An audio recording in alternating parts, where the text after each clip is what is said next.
বিশ্বের সবচেয়ে ধনী ব্যক্তি ইলন মাস্কের প্রতিষ্ঠান স্পেসএক্স কিছুদিন আগে পরবর্তী প্রজন্মের রকেটের সফল পরীক্ষা চালিয়েছে। এই প্রকল্প বাস্তবায়ন করা গেলে ক্যালিফোর্নিয়া থেকে ভারত আসতে সময় লাগবে মাত্র ৩০ মিনিট, আর চীনের সাংহাই শহরে পৌঁছাতে মাত্র ৩৯ মিনিট লাগবে। এবার একটি চীনা প্রতিষ্ঠান জানিয়েছে তারা একটি সুপারসনিক ড্রোন তৈরির চেষ্টা করছে।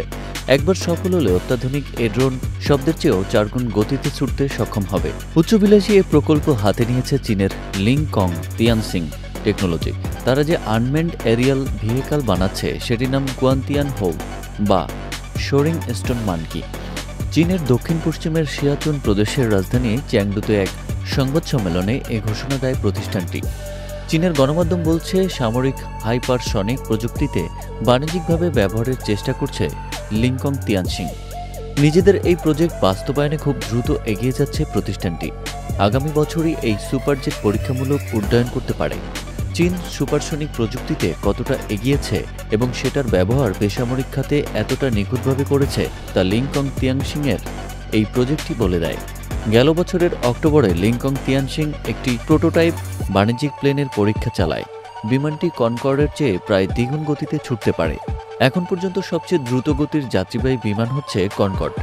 নিউ ইয়র্ক থেকে লন্ডনের প্রায় ৫,৫০০ কিলোমিটার পথ পাড়ি দিতে এই সুপারসনিক বিমানের লাগত মাত্র ২ ঘন্টা ৫২ মিনিট ৫৯ সেকেন্ড।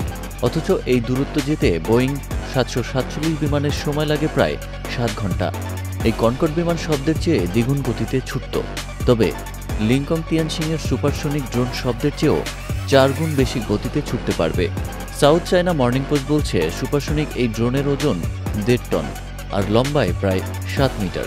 এতে শক্তি যোগানোর জন্য রয়েছে ২টি ডোটেনেশন ইঞ্জিন। আগামী বছর সফল পরীক্ষামূলক ফ্লাইটের পর ২০৩০ সালে প্রোটোটাইপ টেস্টিং হবে এই ড্রোনের। সুপারসনিক প্রযুক্তি সামরিক অ্যাসেট হলেও এখন বাণিজ্যিক ব্যবহারের জন্য উঠে পড়ে লেগেছে যুক্তরাষ্ট্র ও সুইজারল্যান্ডের কয়েকটি আন্তর্জাতিক স্টার্টআপ। মার্কিন প্রতিষ্ঠানগুলো শব্দের চেয়েও ৫ গুণ বেশি গতিতে উড়তে সক্ষম বিমান বানাতে চাইছে। আর সুইস প্রযুক্তি নির্মাতারা জ্বালানি হিসেবে হাইড্রোজেন ব্যবহারের সম্ভাব্যতা যাচাই করে দেখছেন।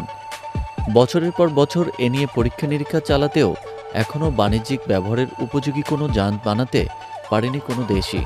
সে হিসেবে অনেকটাই এগিয়ে গেছে চীন।